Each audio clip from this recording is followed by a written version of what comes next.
CLE webinar series, Fall Sessions. Before we get started, I have a few housekeeping notes.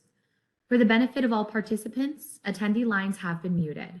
Should you have any questions that you would like to submit during the event, you may submit them through the Q&A box at the bottom of your screen. If we cannot address your question during today's webinar, we will follow up after the program.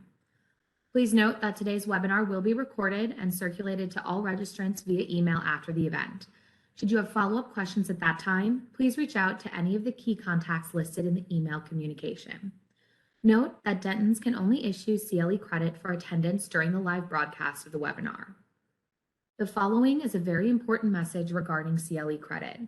The webinar window must remain open for the entirety of the program, and it must be the only window on the forefront of your screen. WebEx will detect if you minimize the program or use the computer outside the webinar software, and this will prevent you earning CLE credit. One other important note, if you have a New York, New Jersey, Pennsylvania, or Kansas license, please be sure to listen for the code word given during the program. When prompted, you will need to enter the code word into the Q&A section on the bottom right of your screen. If you don't have a license in these states, you can disregard this. And now I'll turn it over to our presenters. Thanks so much, Casey. We are delighted to be here today with so many of you. Thanks for joining. I see we have a very solid group of attendees here.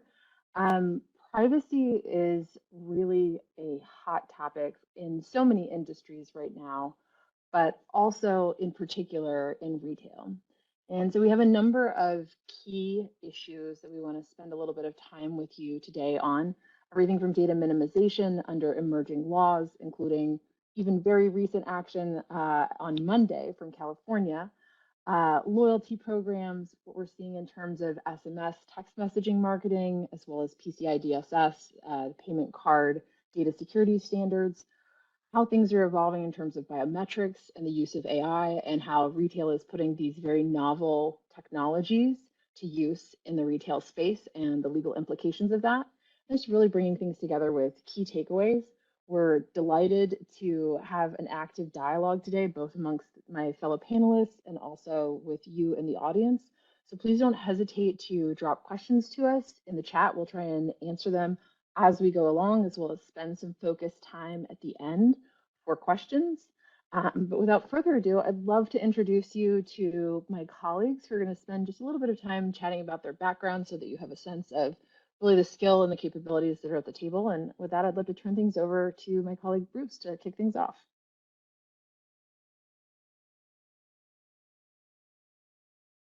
Although you might be on mute. I was going to do that. So my name is Bruce Chu. I work out of our Pittsburgh office in data privacy and cybersecurity.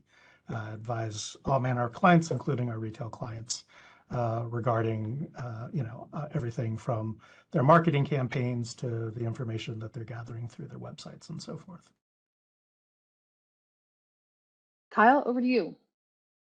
Thanks, Allison. My name is Kyle Miller. I'm in the Denton's Louisville, Kentucky office. Before I was a lawyer, I was an IT and InfoSec professional.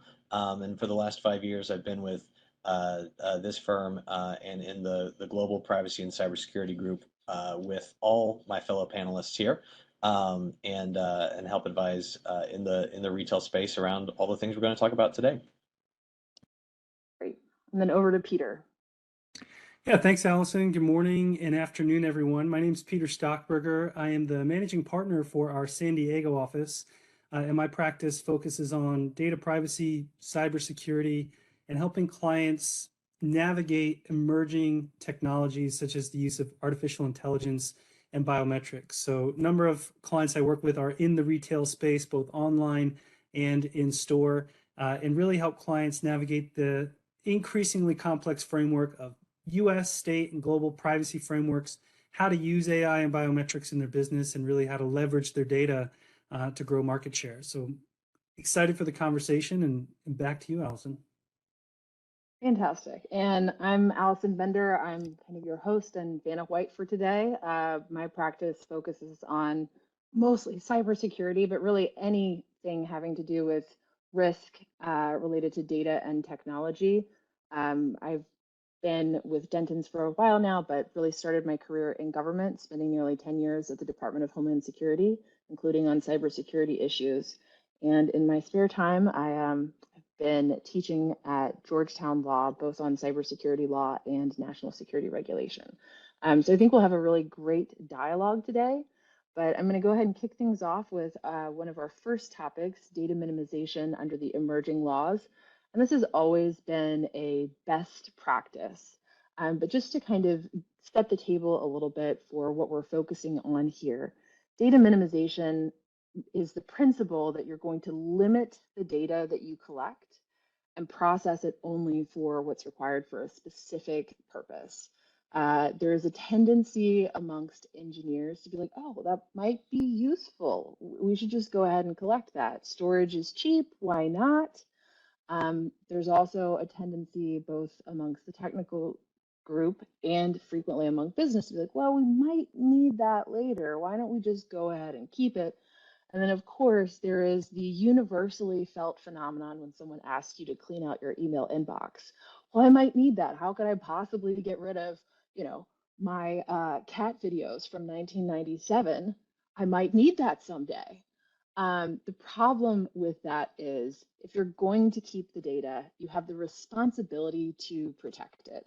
And as I think all of us on this call can attest, because we deal with it on a regular basis, it is very expensive to hire someone else to go through your emails to figure out what's there. And with the amount of business email compromise that we're seeing, you can put about $3,000 to $5,000 per gigabyte of data as the amount that it will cost you to go through those emails.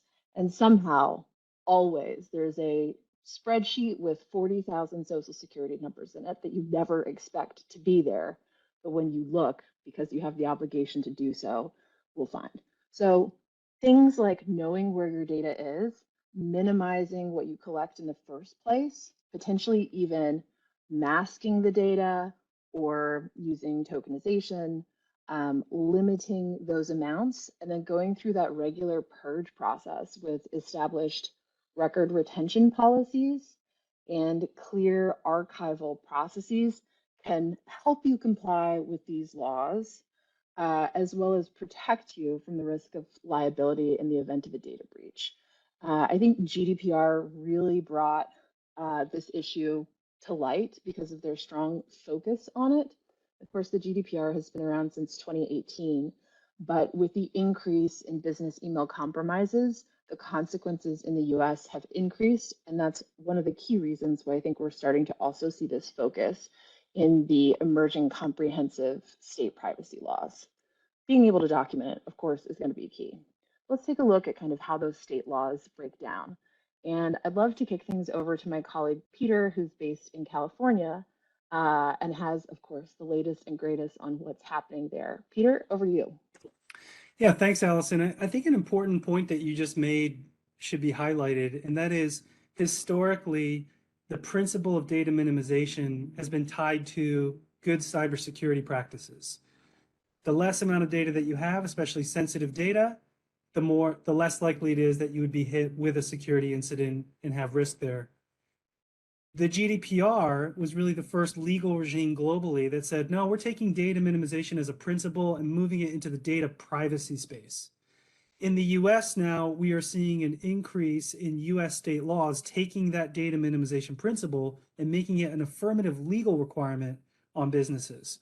And really, we see this in new laws that are taking effect in 2023. So California is sort of front and center with the California Privacy Rights Act that takes effect on January 1 of 23. And California's new law says that you cannot collect, use, retain, or share a California resident's personal information unless it's reasonably necessary and proportionate to achieve the original purpose for why you collected it. Now, this new agency in California that is stood up under this law, the California Privacy Protection Agency, they're in charge of issuing implementing regulations for this new standard. They released draft regulations on May 27th, and in those draft regulations, they added some color to what it means to be reasonably necessary. And they said reasonably necessary is what a reasonable consumer would expect based on their interaction with the business. So obviously a lot of clarity there, not ambiguous at all. What happened on Monday was the regulations that were issued in May for public comment. They opened it up for public comment. They took a lot of written comment on those regs. I have about 8 binders on my floor here filled with all the public comment that I've dog-eared and highlighted because that's what I do in my spare time. And then they had a public hearing, and then they went away to finalize the regs. Well, on Monday, they released another set of proposed changes to those rules. And they in particular added more granularity on this data minimization principle. And now they say you have to consider the totality of the circumstances to determine whether you are collecting, retaining, using in a manner that's reasonably necessary. And here are all the factors you must consider in considering the totality of the circumstances. Stuff like sensitivity of the data, how long you've had the relationship with the customer. Would the customer expect it based on the nature of the business? So it's becoming increasingly a complex legal requirement to ensure that certain data is minimized by law with ramifications of penalties if you don't get it right. So Allison, I'll turn it back to you to run through some of these other states, but I think the key takeaway for me, especially with this development, with the new proposed release by California, is you got to map your data. And not only do you need to know where the data is, you have to have a good reason for why you're keeping the data for that particular purpose. And you've got to start identifying your secondary purposes, your future use cases, and are you disclosing that to the consumer at the point of collection? So Allison, I'll toss it back to you for the other states, but never a dull moment here in California in privacy. Thanks so much, Peter. And I think California has started really to be the leader in many of the more rigorous requirements that are emerging in the United States. And in that sense has also very much become a trendsetter. While there are nuances in the other state laws that we're seeing, a lot of it is very similar. In Virginia, we have adequate, relevant, and reasonably necessary. This just makes good sense. Colorado and Utah have essentially the same substantive requirement. Connecticut adds a little bit to that, right? The prohibition against processing personal data for purposes that aren't reasonably necessary or that are incompatible with the disclosed purposes for which the personal data is processed. This still goes back to the principle of notice and in some cases consent for processing certain types of personal data. And I think it will make some of the alternative data uses that we've seen frequently consultants and others engage in, you're going to have to really think hard about those secondary and tertiary uses of data.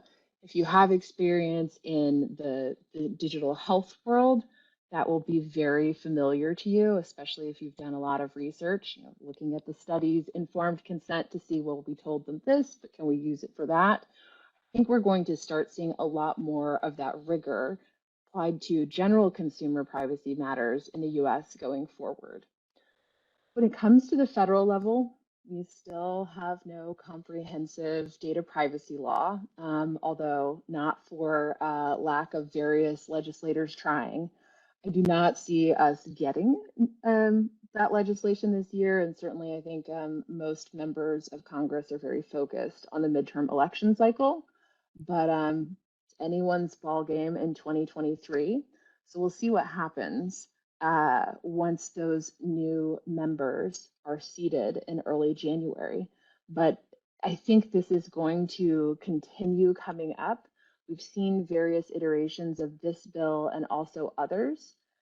It's coming. And particularly with the pressure that is being added by these different states, the more differences that there are, I think the more pressure we'll see on Congress to come up with a solution that is at least consistent and more workable for businesses. Of course, data minimization will continue to be a key part of that conversation. Allison, briefly on that federal law, the federal bill, it got passed out of committee with bipartisan support. So it's the first data privacy law that really has this bipartisan support behind it. It got stalled in the House because Nancy Pelosi, the Speaker of the House from California, was reacting to the new privacy agency here in California that officially voted in July to protest this federal bill and say that the federal bill sort of usurps their authority and they want the authority to enforce California's law. Then Colorado's AG and Virginia's AG jumped on board and said, yeah, us too. We don't like the federal bill because it preempts us. And so Nancy Pelosi is blocking it from coming to the floor for a vote because of the objection of the CPPA. So I think if the House changes hands, that's going to be a critical juncture for this federal bill. This federal bill has bipartisan support, and the issue of preemption and the issue of the private right of action got over the bipartisan hurdle. So I really think, Allison, to your point, what happens in November could change the direction on what happens on a federal data privacy law. Absolutely, and I can't wait to see the committee leadership appointments that happen as well, because I think you're exactly right. That's going to play a very key role. So how does this kind of affect us before we jump over and start our discussion of loyalty programs? Just to wrap up a little bit on data minimization, and again, happy to take questions throughout as well as to hold them for the end, whatever works for this group. You have to know what data you have. That is what's going to define your risk, not just what you have, but where it is.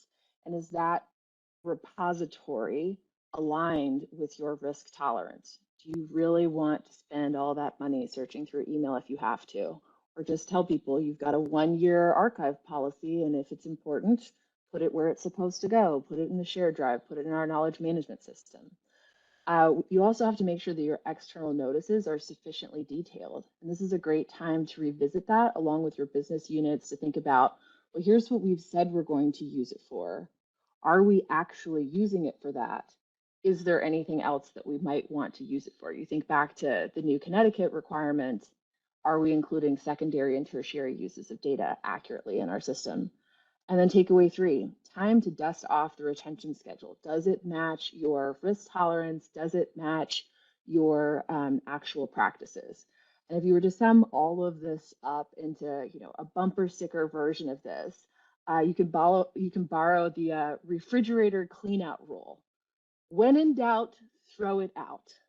You don't know what it is, and you don't know how long it's been there. Get rid of it. You don't want to find out what sorts of nasty things you might uncover if you went through it. Allison, on that point, on the refrigerator rule, which I'm a wild offender of, here's a practical example of this retention schedule issue and the California standard. Most retention schedules will list out personnel records or payroll records, and they'll have a time period for how long they keep that. And if you're a nationwide organization, a common time period you see is 6 years. And that's because one of the longest statute of limitations in the US is 6 years in New York for breach of contract. So we keep personnel and payroll files across the board for all 50 states for 6 years. In California, your longest statute of limitations on a wage claim is 4 years. Your longest statute of limitations on a discrimination and retaliation claim is 3 years. So under this new CPRA data minimization principle, effective January 1, if you are retaining an employee's data for 6 years, 2 years beyond your statute of limitations requirement, what's the business justification for those 2 additional years? Have you notified the employee of that? And if you didn't, did you get their opt-in consent? And that's the practical reality of where this requirement's going to come into play. So on that sort of takeaway number 3, you've got to interrogate every business record on that schedule and say, for California residents, is this too long? Why did we come up with this number? How do we adjust it? And I think that right now is something that all organizations can do between now and the end of the year. Absolutely. And it's so helpful too to go through that exercise, not just for the minimization itself, but also to ensure you can satisfy the new rights to deletion that are coming out as well. Will you soft delete? Will you hard delete? Will you roll into a cold archive? Maybe you'll pseudonymize. We've already seen so much of that happen in the EU, and it's here in the US now. All right, Kyle, over to you. All right, yeah, I was going to add there's a phrase in that's been going around privacy circles for several years. Historically, you all have certainly heard data's the new oil, right? It's valuable. Let's get as much of it as possible. And in privacy circles for a few years, many people have been saying data is the new uranium. It's incredibly powerful and incredibly valuable in the right context with the right controls. And if you don't have them and you don't have a reason for it, then then you probably shouldn't have it at all. Thank you for that. And as we talk about the data you have and where you have it, one specific issue that we want to raise for you are loyalty programs. Many retail organizations, including yours, might have historically looked at loyalty programs and maybe 5 years ago done an analysis on your loyalty program and said what privacy regime or requirements are on our program, and you might have come up with not much at all. When the CCPA was first drafted, you might have even looked at it and done an analysis then to say, how does this affect our loyalty program? And may have read the CCPA as it stood at the time and decided that nothing needed to change about your operations. If you did that, or if you haven't gone through the analysis to determine how new laws and regulations are affecting your loyalty program, particularly the data you collect and the disclosures around that loyalty program, now is the time to do that analysis again. And here's why. So this chart looks an awful lot like Allison's because we care about these same state comprehensive privacy regimes, starting with California. California says that businesses can't discriminate against the consumer for exercising their rights under the CCPA. And then they say, but of course, you could have a financial incentive program if there's adequate notice. And they have rules about what must be in that notice, and talk about the financial incentive programs. The other states, Virginia, Utah, and Connecticut, specifically say you can't discriminate except if this discrimination, this differential, this offer is part of a voluntary participation in a bona fide loyalty program. Colorado uses a very similar standard. However, they don't use the word discrimination. They say you can't decrease the availability, change the product, the service they're offering, unless we're part of a bona fide loyalty program. So we have Virginia, Colorado, Utah, and Connecticut specifically calling out loyalty programs. California with a different standard talking about financial incentives. Well, let's see what the state of California means by that. Like I said, if you just read the CCPA, you would see that a financial incentive, which could include payments to consumers for the collection of personal information. And a lot of retail organizations at the time looked at that and said, well, our loyalty program is not for the collection of personal information. Our loyalty program is for loyalty. We want to treat the one consumer who shops with us 20 times differently than 20 consumers that shop with us once. And so the data is just to build that loyalty. But then the CCPA regulations come out and they talk about financial incentives using a very similar language, but then they say related to the collection of personal information. And so we have a broader standard. And during those notice and comment periods on those regulations, many retailers and industry groups provided comments on this financial incentive language and where loyalty programs fall into that. Peter has collected them in 8 binders. I'm only raising one of them for your benefit, the succinctly named comment number 254, that the Attorney General summarized as saying, loyalty programs are unrelated to the value of the data. And so the businesses shouldn't have to disclose the value of the data to the business in their financial incentive disclosures. And the Attorney General's response here is telling.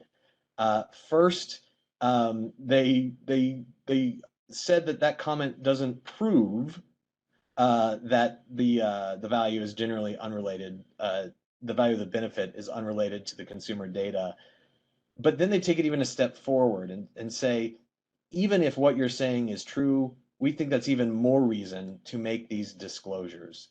So there's little question now of how the Attorney General looks at these, especially since they issued a press release saying that they had notified many organizations for violations of failing to disclose the financial incentive of their loyalty program under the CCPA. So what does this actually mean? Well, if you run a loyalty program and we determine that it's a financial incentive, as the Attorney General is likely to do, we need to have a disclosure at the time of collection that says there should be a summary here of the loyalty program, a description of the material terms, how the consumer can opt in to the loyalty program. And many organizations look at these and say, okay, we can do that. Or maybe we're already doing that, right? We have terms for our loyalty program that are ready to go. But then we also require a statement of the consumer's right to withdraw from the financial incentive, from that loyalty program. You need to look carefully at this because some organizations have set up loyalty programs without thinking about the minimization element that Allison's talking about, without thinking of, okay, but people might want to remove themselves from this. And it's not just, okay, we won't send them emails anymore, but withdrawing them from the loyalty program, and if necessary, deleting their data. And then the last piece, which is the thorn in the side of in-house counsel and privacy professionals, which is an explanation of how the financial incentive or service difference is related to the value of the consumer's data. And in that, the regulation explains that that includes a good faith estimate of the value of the data that forms the basis for offering the incentive, like the loyalty program here. And then a description of the method used to calculate the value of the customer's data. Now, you're not completely alone here. The regulations do list 7 ways you can come up with this value, and then add or any other reasonable method that can create a good faith estimate in this case. But it's clear that often retail is coming at this problem from a different direction than the regulator, in how they look at these things and how they value them. So what? Sorry, go ahead, Peter. Yeah. Oh yeah, Kyle, I was just going to note two things. One, the requirements here around the loyalty program that you're talking about, these apply beyond just loyalty programs too. I mean, they talk about it's a financial incentive. So a lot of companies may not have a loyalty program, but when you land on the website, for example, you get the pop-up that says, enter your email address, get 20% off your first purchase. That's an incentive for the collection of data. So that was point number one. Point number two, if you go back a slide to where you were talking about the standard of related to the collection, which is the current law, that's changing in 2023. And in the CPRA regs and the CPRA, which take effect January 1, they changed the phrase related to and they replaced it with for the collection. And so the question is, are they narrowing the scope there? Because related to is very broad, and you see in the AG's response, as you noted, Kyle, they're taking the position, if it's generally related to, it's going to be covered. But the phrase for the collection is more targeted.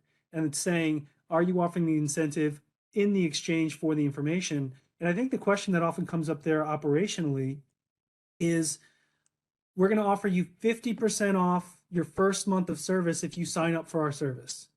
Well, we want you to sign up for our service. Is that for the collection of your information, or is the collection of your information incidental to us actually providing you the service? Because we need your billing address to actually send you a bill. Versus, give me your email address and I'll give you 10% the first offer. That's for the collection, arguably.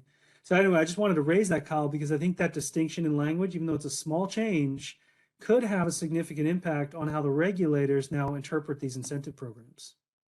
It's critically important, Peter, and it shows that the tension there that many retail organizations are wrestling with, just that. And it's a question that a lot of retail organizations might not have asked themselves, right? Like, what is the purpose that we are collecting this for? I only have a little bit of time here, but that actually informs some of the other state statutes as well. So when what does this mean for retailers? Well, first you need to understand what rules apply, right? Would your loyalty program be subject to the CCPA or the other state laws? As I said at the top, the other state laws explicitly call out whether they call it discrimination or just a change in relation to the user's rights.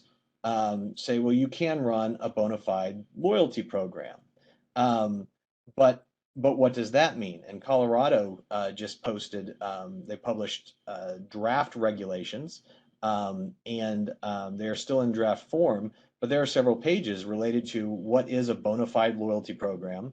And if you run it, even if you qualify and you run a bona fide loyalty program, there's still disclosure obligations related to that. And while those disclosures are narrower than California in many cases, there's also some unique wrinkles, including if the loyalty program uses the sale of personal data or the processing of data for targeted advertising, the organization has to disclose the value of the benefits of the loyalty program to the consumer, and the value if they opt out of either of those two things. Now, those are only in draft form now, but there will be disclosure obligations around how your loyalty program operates and how it values data when it collects consumer data. So we want to ensure that the notices are detailed and updated. And of course, like Allison was saying, don't forget data minimization. Your overarching program, privacy program needs to apply to these loyalty programs as well, to make sure that we're not collecting and retaining more than is necessary to run this program. All right, so thank you all, and now I'll turn it over to my colleague Bruce. Hello, everyone. Thanks, Kyle. So I'm going to touch first on text message marketing under the Federal Telephone Consumer Protection Act. So we're kind of shifting focus a little bit to one of the few kind of federal national level kind of consent and privacy regimes in the US. And then I'm going to turn quickly to talk about issues of PCI scope with respect to payment processing data. I will say up front that I think as we go through the text messaging piece, a couple of themes continue to emerge or kind of be detectable that work across all of our presentations.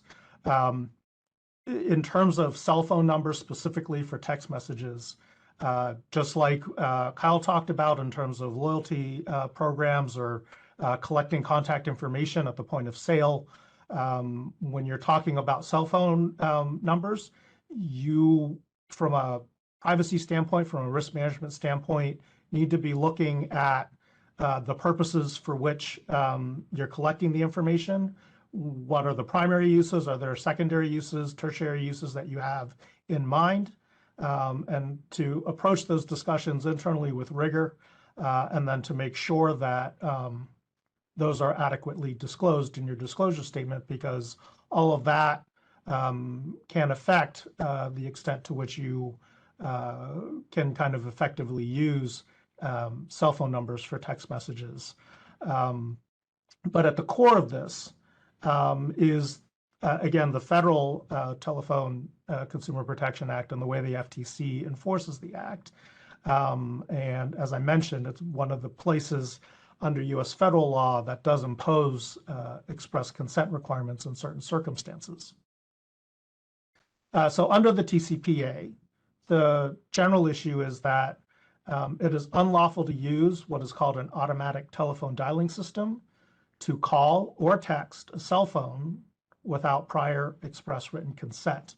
And so we're going to touch on a little bit how your obligations to obtain consent turn on the definition of an ATDS, or automatic telephone dialing system, and then touch a little bit on effective consent for these purposes.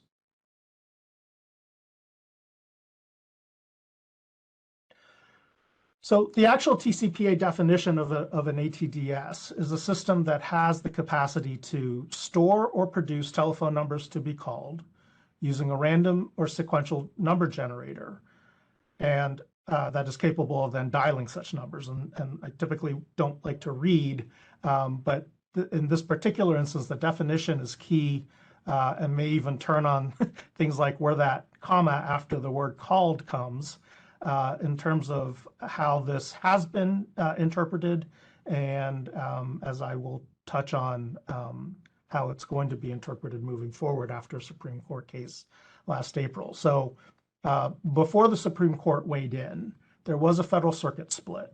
And in essence, it was the crux of the question was, does a telephone dialing system that initiates a text message need to both generate numbers that to be dialed randomly or sequentially and store such numbers?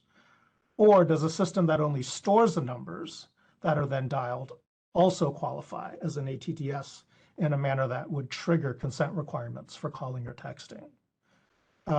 In this context, the split is obviously relevant to marketers who are sending text messages to specific recipients on the basis of stored cell phone numbers, right? If you're texting your customer list, that would not necessarily be, or you would think that that's not random dialing or sequential dialing. And so that split really affected the manner in which people would think about consent requirements in the context of sending text messages to lists of actual recipients. So the change came last April. The Supreme Court rejected the interpretation that triggered TCPA consent requirements by the use of systems that store numbers without random or sequential number generation. This obviously significantly narrows the application of the TCPA with respect to such text messaging campaigns. But we don't necessarily think marketers are out of the woods yet in terms of consent. First of all, be aware that there are state laws, certain state laws that affect text messages without consent on the marketing side. There is also congressional action as of July. We have another bill that is kind of in committee, and this one trying to clarify the idea that a dialing system that only stores numbers without the random or sequential generation aspect would also trigger consent requirements. There are the potential of carriers imposing requirements. There is the potential if you are using third-party service providers to blast out your text messages, that those contracts may include consent requirements. And keep in mind that a lot of the interpretation that came about in terms of looking at systems that only store numbers triggering consent came from the FCC. The FCC is yet to really weigh in further in the wake of the Supreme Court case. So there still may be FCC guidance coming, and there may be further litigation coming. All of that is to say that if, for example, you start to gather in and collect cell phone numbers with the idea that because of the Supreme Court case, you no longer need consent. At some point, you may find that a change in law or some piece of litigation requires you to re-examine that. And if you've not been tracking consent adequately, you may find yourself in a situation where you either have to scrub your database and start over and lose those numbers, or take on some amount of risk.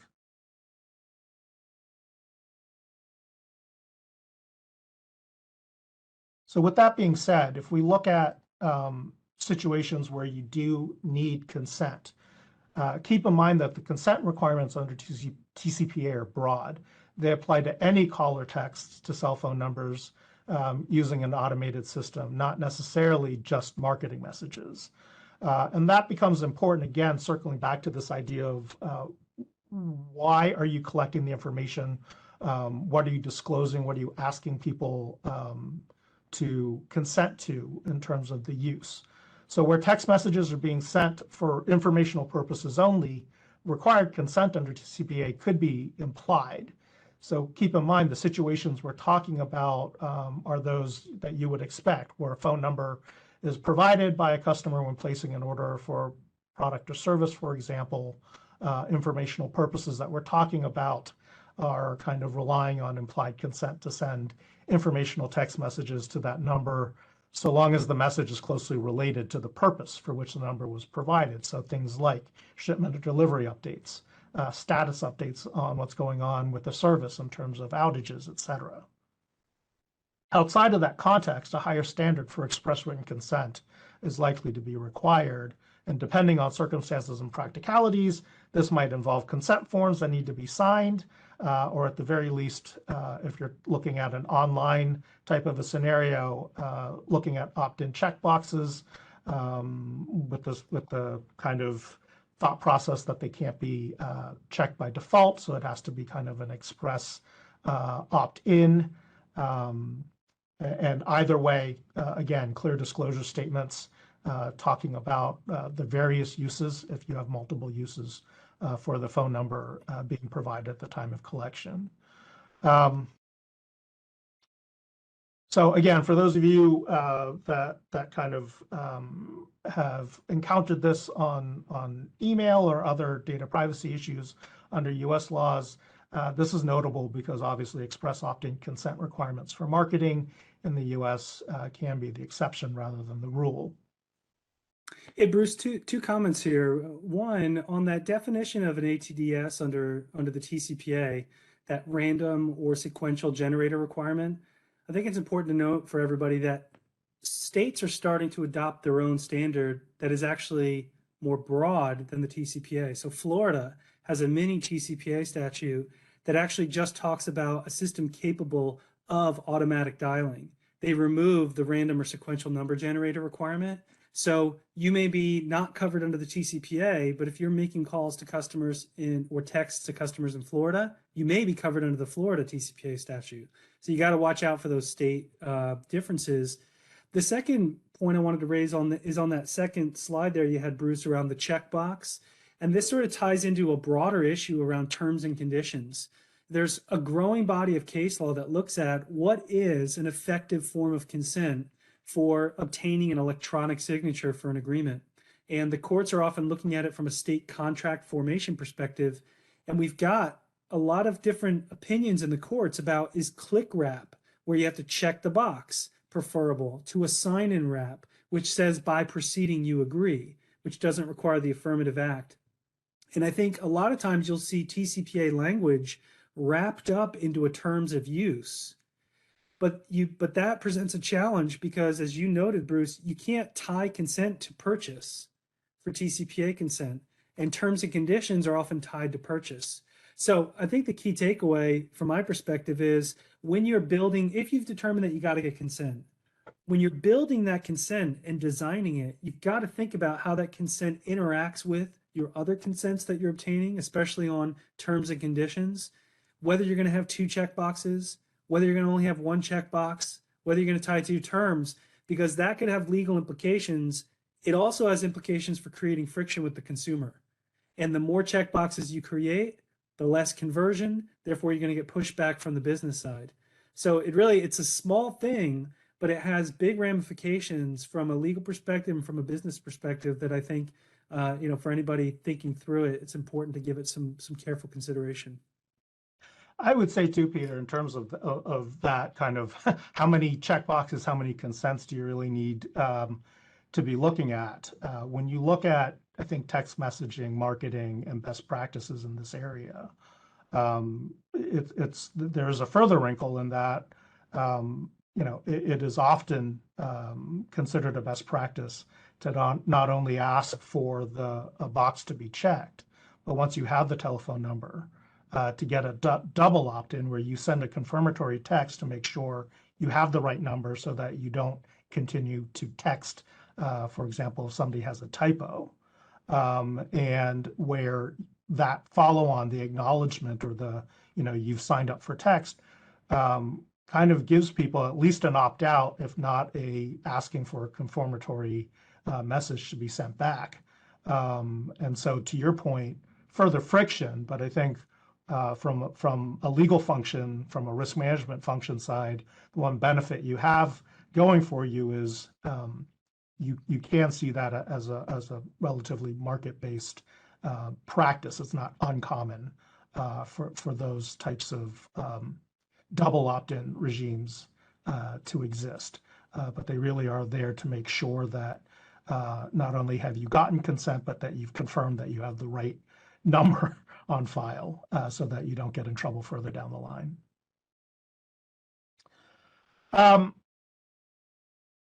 So just to close out on the text messaging on this piece on the consent. So specific to consent, we thought this was a helpful table in terms of just kind of laying out for people to see kind of the differences in kind of consent requirements, specifically under TCPA, that can turn on things like how the calls are dialed, right? Is it automatically dialed? Is it manual dial?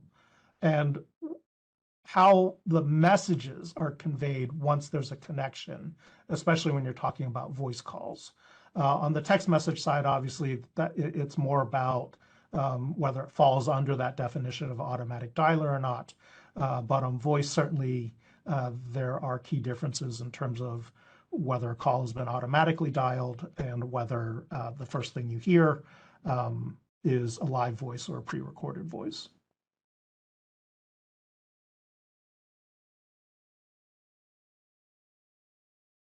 So moving on quickly to just changing gears a little bit in terms of payment processing information. Collecting, processing, and or storing payment card information on systems that are operated by or on behalf of your company comes with obligations and not just risk. So PCI DSS is what we're talking about here. That is the payment card industry data security standards. These are a set of private industry data security standards that have been developed and are being maintained by the payment card brands and in truth, primarily Visa and MasterCard to better protect payment card data that's being collected and processed by merchants. These come into force not because of particular statutes necessarily, but they are going to typically be in your credit card processing agreements as a requirement and refer back to specific Visa and MasterCard requirements. The standards require that data protection measures at a high level be implemented on any system that's operated by a merchant that collects, transmits, stores, or otherwise processes payment card information. And what this can mean effectively from a legal function standpoint is this can mean that systems that don't necessarily need to be in that stack, but that are not appropriately walled off from access to payment card information may wind up having to be included in the scope of PCI DSS measures, such as ensuring that cybersecurity requirements are extended to systems that aren't necessarily core to payment processing. That could extend requirements on recurring vulnerability scans, as well as annual assessments to those systems. And so I think one of the things that we wanted to highlight was the idea that the more you take measures to reduce the scope of what is in scope or considered in scope in terms of your PCI DSS systems, the better not only you can address risks associated with payment card information, but also the attendant compliance costs. And one thing to highlight for this group is there may even be opportunities to effectively kind of take your own systems out of PCI scope altogether and delegate, pluses and minuses to that approach, but delegating PCI compliance to outside vendors through encryption-based tokenization systems solutions that can allow users to avoid touching any payment card data at all. This obviously means that you'd be reliant on those third-party vendors and their contractual commitments with respect to taking on such risk on your behalf. But for certain companies, depending on the size of your IT team, your cybersecurity team, maintaining PCI DSS compliance just may not be practical, especially with respect to a higher volume of PCI compliance.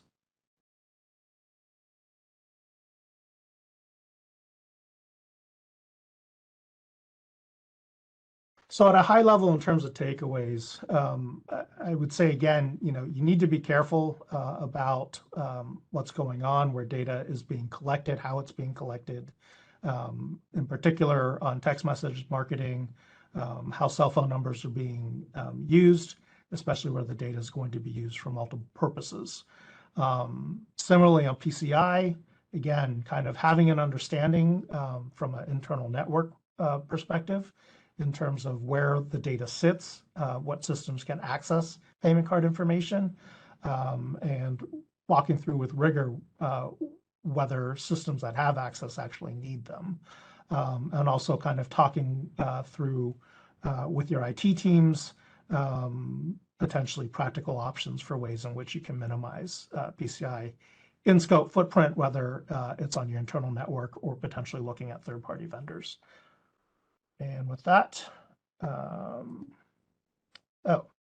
So the magic time is here. The magic word is retail. If you're licensed in the states of Kansas, New Jersey, New York, or Pennsylvania, please remember to enter the code word in the Q&A box on the right side of your screen. If you're not licensed in those states, you can disregard. And with that, I will turn it over to Peter. Great, thanks, Bruce. I'm going to wrap things up here with a discussion around biometrics and the use of AI, two areas that are fast growing in terms of the regulatory landscape and really the technology and what's available to organizations to maximize business, to maximize capability. And I'll start with on the AI side. When we talk about AI, artificial intelligence, you hear a lot of phrases thrown around, but generally when you hear the phrase artificial intelligence, it just means a task that a machine does that a human otherwise would do, an intelligent task. And so we use almost every software you use these days has some level of artificial intelligence built into it. If you're an attorney and you used Westlaw's new common word search function versus the Boolean search is artificial intelligence. It's a way to scan documents, scan information quicker. And from a legal landscape, artificial intelligence is slowly becoming regulated by state and federal authorities. When you hear a phrase like machine learning, that's a subset of AI. Machine learning is where the machine, the artificial intelligence, the algorithm is actually teaching itself based on additional inputs and getting smarter with each input. And there are some tools out there that are increasingly going into the machine learning space that are catching the eyes of regulators. So here in the US, where we see the regulation happening is largely at the federal level, but we see states slowly catching up. We have this guidance from the FTC in 2020 around using artificial intelligence and algorithms and big data and the risks the FTC sees there from a security, from a privacy, from an unfair business perspective. The FTC also announced recently that their new rulemaking that they're undertaking, the new comprehensive privacy-focused rulemaking, is going to have a section included around algorithmic decision-making and preventing unlawful discrimination. And that's really the focus right now of US regulators, is regulating the use of artificial intelligence in a manner that would result in a discriminatory outcome on an individual based on a protected characteristic. And one area where we see this rapidly developing is in the employment HR space. There are a lot of tools right now on the market where an individual, a company can use software to scan resumes, thousands and thousands of resumes, and come up with an ideal candidate based on certain criteria. That software was taught using sample resumes. And so a lot of scholars have looked at this issue and said, if the software is using 5-10 resumes that are from a predominantly white population with white sounding names and white hobbies in college, then the system is basing its analysis on potentially discriminatory factors. And so the EEOC this year issued guidance and said, if you're using that type of software to make employment decisions or cull through job applicants, you could be running afoul of the ADA in terms of discriminatory outcomes if you do not vet that software carefully and examine whether there may be discriminatory outcomes in the use of the algorithm. And what that really means is you've got to independently assess your use of these tools and determine whether there's a risk. The draft bill, Allison, that you talked about earlier, the American Data Protection Act, that might move through Congress, has a section on addressing algorithmic bias. And there's an affirmative requirement in that bill to conduct an impact assessment for algorithmic bias and submit a copy of that assessment to the FTC affirmatively, not defensively. And so it's increasingly becoming this federal focus on algorithmic discriminatory impact assessments.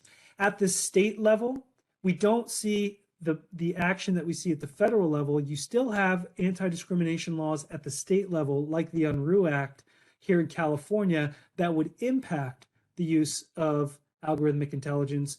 And then we have some cities. For example, New York City has a law that takes effect January 1st that says if you are using algorithmic intelligence to make determinations about job applications, you have to provide notice, get consent, and conduct impact assessments. It's the first city of its kind to adopt this type of law. So a lot of developments here on AI, something to watch. At the global stage, the European regulators are focused on an AI regulatory framework. And so if your business is reliant on artificial intelligence or will be in the future, this is an area to watch. Another fast-moving area is around biometrics.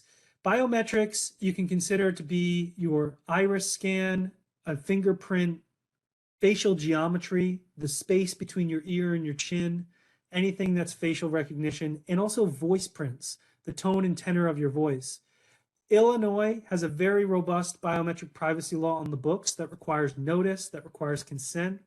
Texas and Washington have similar laws, but not with the teeth that Illinois has. It's a hotbed for litigation around the collection of biometrics. What we are now seeing are these trends in litigation. They first focused on fingerprints. They then moved to facial geometry and sort of the makeup try-on apps and the facial scanning for your iPhone and getting into certain tools. They're now focused on voice prints. There are emerging technologies that allow companies to recognize return customers, to take orders for food, to process orders, to give customer service. And the allegation is that that's a voice print that the software is collecting. You're also seeing an increase in breach notification laws, identify biometrics as a piece of data that would require breach notification. So, key takeaway on biometrics is if your organization is even dipping its toe into collecting biometric information, you have to carefully examine that area because you could be stepping into high risk. So key takeaways here, and then Allison, I'll toss it back to you for around the horn key takeaways more broadly as we wrap things up. But on AI and biometrics, you got to look at the use of AI right now, specifically on the HR side. Ask your HR department, are you using these tools? Are you going to use these tools? And then you've got to document your impact assessment. Is there a risk? How do we mitigate that risk? Same issue on the biometrics. Are we collecting it? Do we want to? Where are the main risk areas? And what's our risk profile? And finally, on the M&A side, it's increasingly becoming a focus on M&A diligence, biometrics, and artificial intelligence. And in fact, I'm seeing more and more questions about how do you mitigate against discriminatory outcomes in your use of algorithms? Show us your policy of mitigating discriminatory outcomes. So areas that have not historically been part of the M&A profile, but you're increasingly seeing in diligence. So definitely something to watch. So Allison, I'll toss it back to you, and then we'll go around the horn on this. But I think we should sort of wrap up with the few minutes we have left and provide what are our sort of key takeaways with all this information that we've developed. Key takeaways for folks coming off this webinar.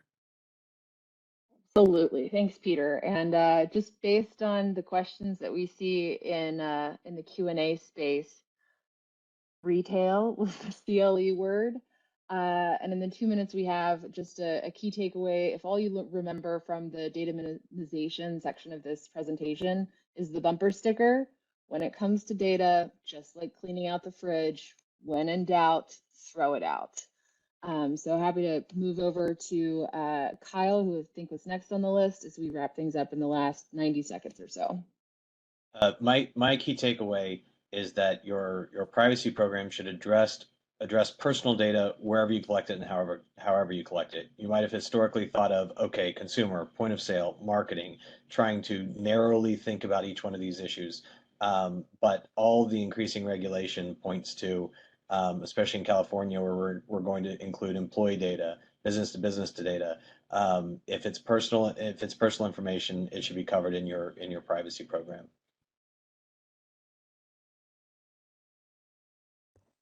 Bruce, how about yourself? So I think what I'll toss out there is I think, hopefully it's becoming apparent through this and other developments that even in the US, it's just no longer optimal to collect and keep personal data just in case there's a use for it. I think from a legal function, from a risk function, from a data privacy function perspective, people need to really kind of be looking closely at data that is collected or that is going to be collected, and asking very specific questions about what is going to be done with that data in terms of uses, storage, transfer, et cetera. And I'll wrap things up here at the top of the hour with start now and bite-sized pieces. You can start now and get ready for 2023. There's still plenty of time left. And this is a lot of information. There are a lot of requirements, but it really is just in bite-sized pieces. Start with understanding what laws you're subject to, map your data, understand where your risk profile sits. And a lot of these areas, whether it's data minimization, loyalty program, TCPA, AI, biometrics, there's an answer to all of these issues. And you need to harmonize those answers in order to have a comprehensive program. So start now, take it slow, bite-sized pieces. And of course, we're here to help if you have any questions. So with that, thank you very much for taking time out of your day to spend time with us on these issues. And Casey, we'll turn it back to you to wrap things up. Great. Thank you guys very much. And thank you everyone for joining us today. Certificates of attendance to all eligible participants will be sent via email approximately 15 business days following this program. Thanks, and we hope you join us again soon.